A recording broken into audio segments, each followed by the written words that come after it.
Radio WN.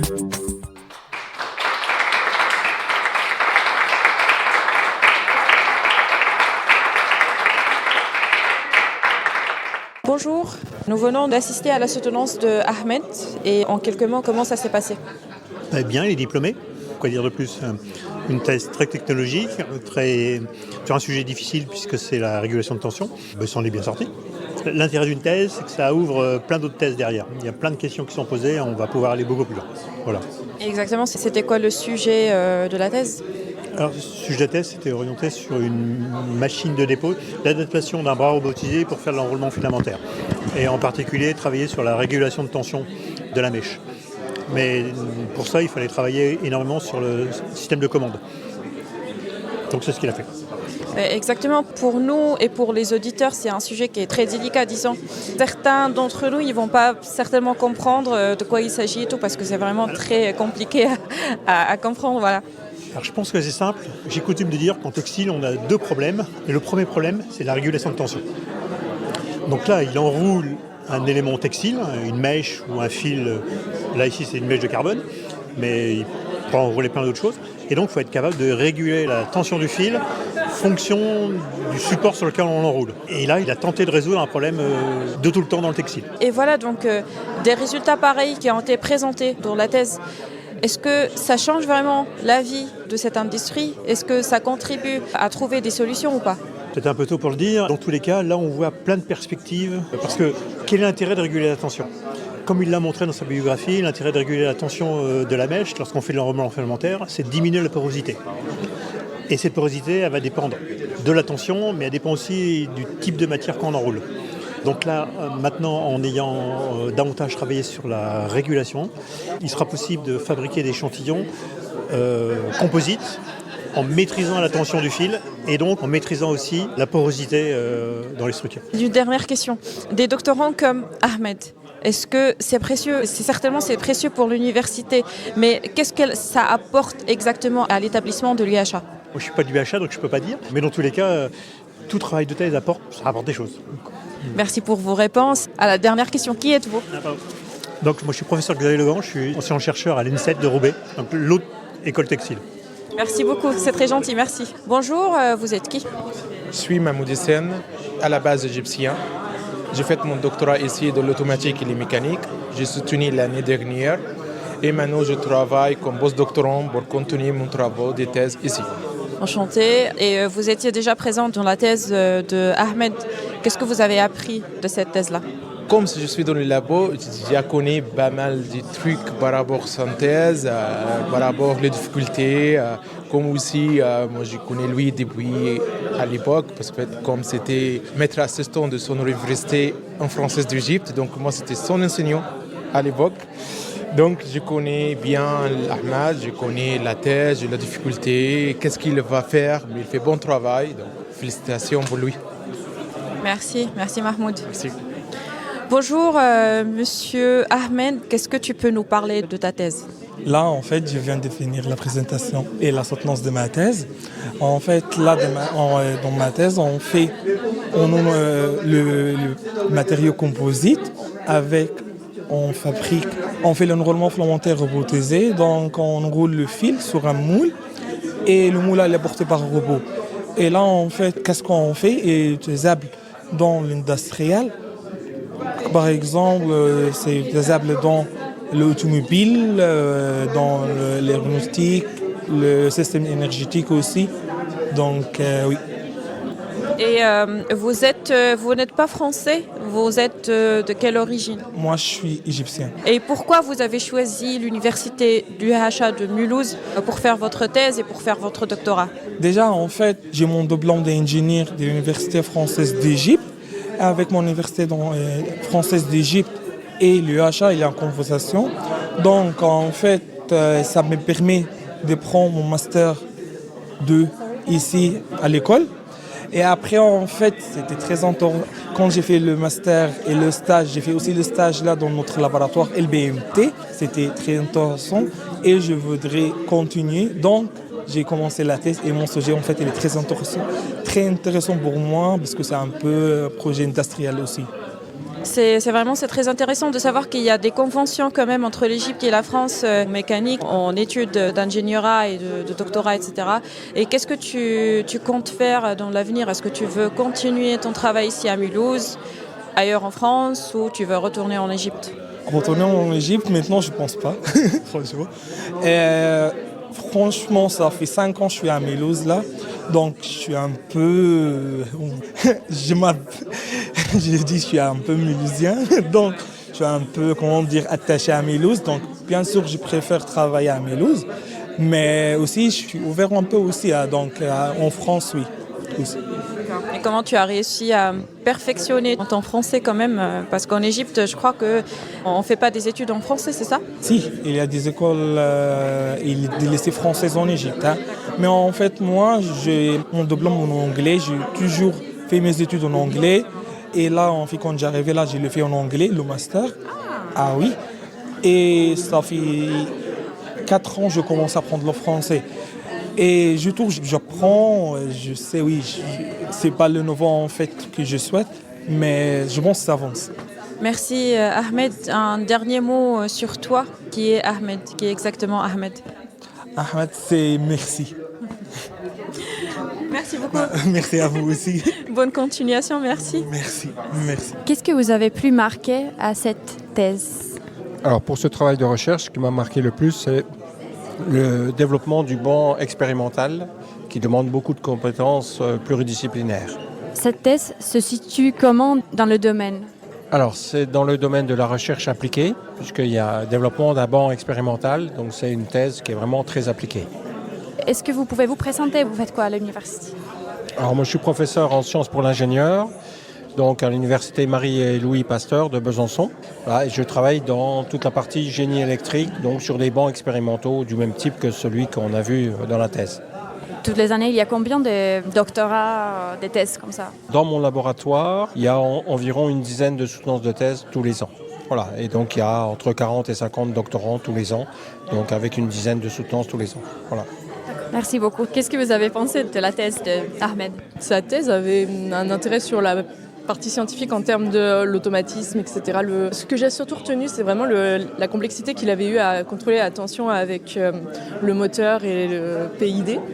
Après, je ne suis pas réellement dans le domaine, donc c'est un peu compliqué de savoir exactement si ça en a un intérêt ou pas. Mais en tout cas, ça m'avait l'air intéressant.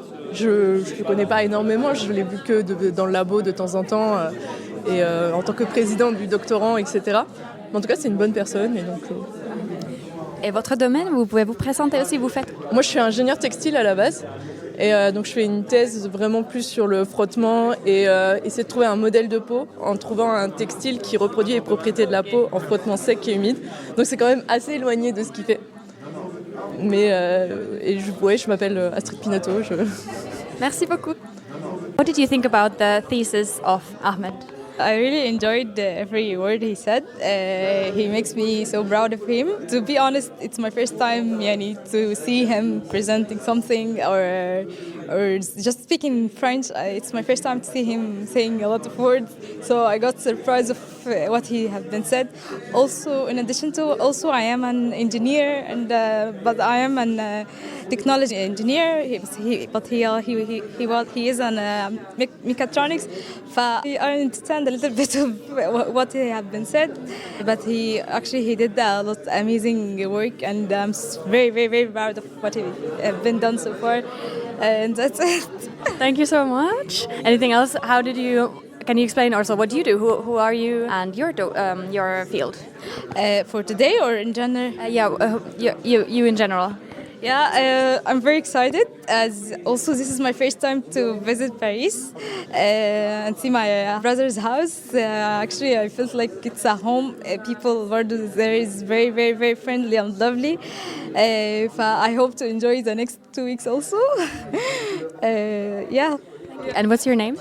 My name is Dina, Ahmed's sister. Amazing, thank you so much. That's everything. Moi, je sens que c'est le bon moment pour vous demander c'était comment cette thèse. C'était incroyable, c'était une séance vraiment magnifique. C'était pas difficile à comprendre parce qu'un travail d'ingénierie mécanique sur des machines employées pour le textile, ce n'est pas évident pour tout le monde, mais ça veut dire qu'il a bien travaillé Et en tout cas, la jury semblait contente et ils ont bien répondu avec des questions. Donc, je pense que ça s'est bien passé complètement.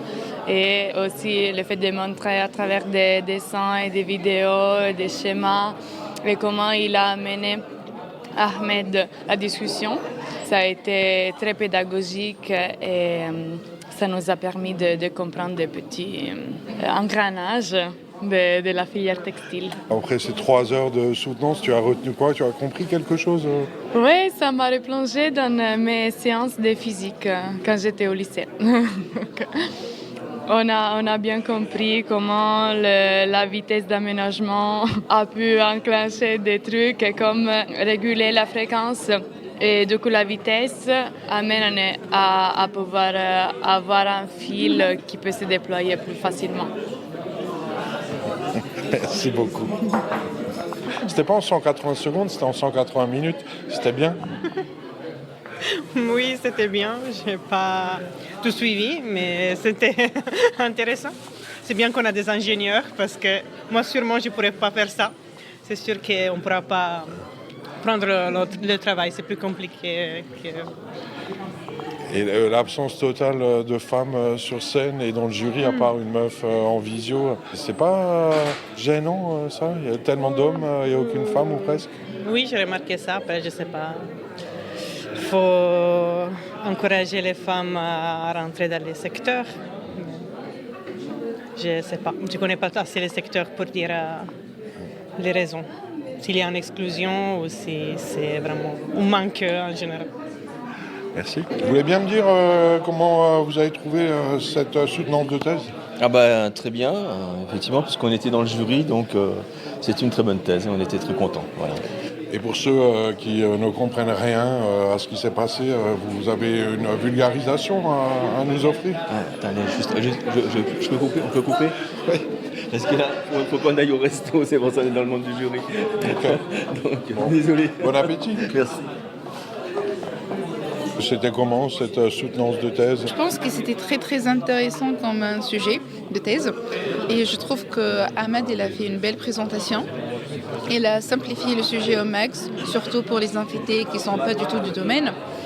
Et je trouve qu'il a fait une innovation sur le domaine de robotique dédié pour les composites. Et je le félicite pour sa soutenance et pour sa réussite après un travail de 3 ans, à peu près 4 ans, donc bien mérité.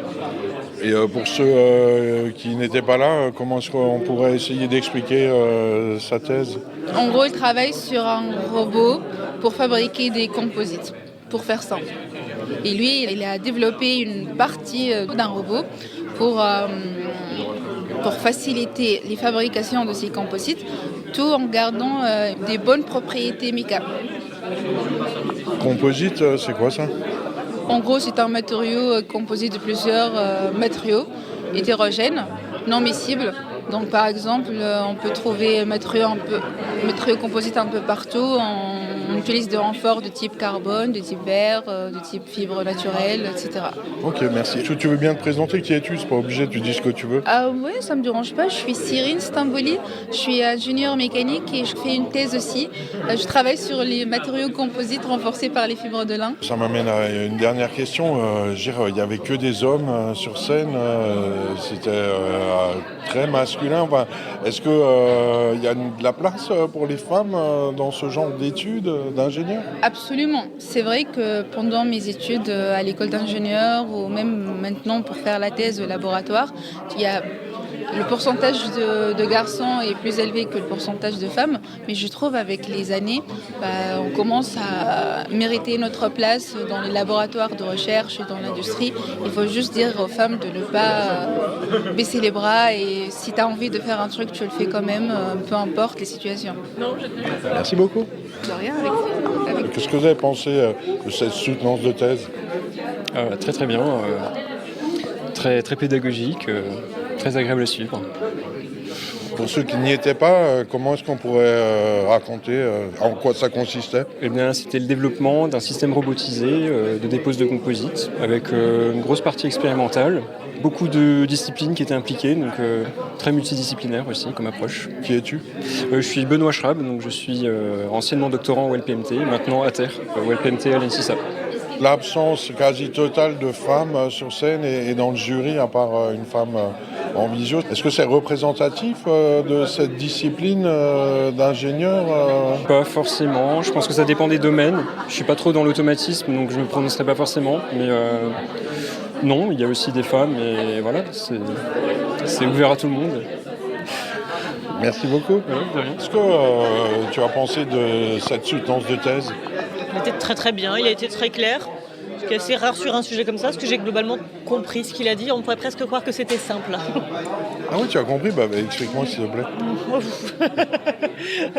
Donc, globalement, il a travaillé sur l'automatisation, la programmation d'une machine qui permet de faire de la production de composites. Donc du coup, composites par enroulement de filaments et de rubans. Donc c'est intéressant, optimisation en fonction de différents paramètres, vitesse et paramètres angulaires aussi, il me semble. Et ça va servir dans l'industrie, ce genre de machine? C'est des machines qui servent dans l'industrie, des industries très spécifiques. Là, dans sa présentation, il a parlé par exemple de l'industrie automobile, notamment, mais les composites, c'est utilisé globalement partout. Donc, oui, ça va être automobile, ça peut être spatial, ça peut être aéronautique. Et sinon, l'absence quasi totale de femmes sur scène, à part une femme en visio lointaine, est-ce que tous ces hommes, c'est représentatif des études d'ingénieurs aujourd'hui en France ou à Mulhouse? Je pense pas. Je pense qu'il y a beaucoup de femmes qui travaillent sur ces thématiques aujourd'hui, notamment moi d'ailleurs, mais pas que, heureusement. Non, il y a beaucoup de femmes qui travaillent dans les études d'ingénieurs, en mécanique, en textile et fibres, qui sont des filières vraiment plus matériaux, qui sont un peu des thématiques qui concernent la thèse, également l'automatique. L'automatique est aussi une des filières qui recrute pas mal de femmes. Il y en a globalement beaucoup de femmes sur le campus. Éventuellement un conseil pour une jeune femme qui aimerait entamer des études techniques, d'ingénieur, qui pourrait avoir peur de ce milieu d'hommes où il y a trop d'hommes par rapport aux femmes? Je pense pas qu'il faut partir sur le fait que c'est un milieu d'hommes, déjà. Et s'il faut avoir peur de ça, je pense que c'est dommage. Parce qu'en fait, il ne faut pas limiter ses rêves à une histoire d'absence de parité, si elle existe. Et je pense que le monde des sciences est suffisamment riche et suffisamment drôle en fait, pour qu'on s'y investisse et qu'on s'y intéresse. Et je pense qu'il y a vraiment de quoi s'amuser beaucoup et se faire plaisir. Et, voilà. Un exemple de se faire plaisir, de s'amuser, de c'est drôle la science, si tu as ça? Personnellement, je trouve beaucoup de plaisir à apprendre de nouvelles choses. Je suis très curieux, donc j'aime faire de la recherche expérimentale. Donc je travaille sur des très grosses machines et j'adore ça en fait. J'adore m'amuser là-dedans, m'amuser dans ce domaine, découvrir, être autonome aussi dans mes recherches, apprendre des choses nouvelles. Et puis aussi être un peu peut-être pionnier ou du moins être des petites quilles ou briques, on va dire, dans la phase de la recherche. On assemble un petit peu des petites choses et puis on travaille ensemble en équipe. Il y a beaucoup de choses qui se passent. Moi, je trouve ça génial en soi. Okay. Est-ce que tu veux bien te présenter? C'est pas obligé, tu dis ce que tu veux. Je m'appelle Julie Walter et je suis enseignant-chercheur à l'ENSISA actuellement, en textile et fibres principalement. Merci beaucoup. Radio WN.